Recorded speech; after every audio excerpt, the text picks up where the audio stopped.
Welcome to Not Milk Never Milk. Subscribe if you're lactose intolerant. You begin by signing into Icloud. Apple. Com or your iPhone settings under your name, this authorizes the change.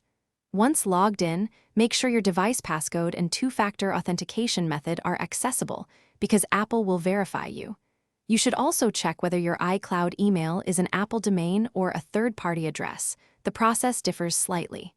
Now that you're authenticated and your recovery options are visible, proceed to Account Settings to edit your Apple ID email address immediately. Now change the address.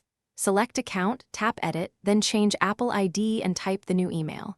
You must use an email not already tied to another Apple ID, otherwise the system will reject it.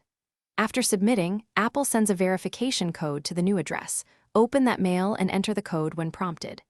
If you're on iOS, settings will prompt you to sign back in. Follow the on-screen steps so Mail, Contacts, and other services reconnect to the updated iCloud identity. Finish by signing back into every device and app that used your old iCloud address so services sync correctly. Make sure iCloud mail aliases and forwarding rules are still configured as you expect, and update saved passwords in Keychain. If the verification code doesn't arrive, resend it and check spam. Make sure your new address accepts external mail.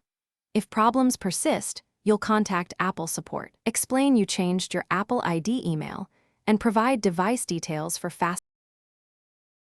Thanks for watching. If this was helpful, leave a like and consider subscribing. See you next time.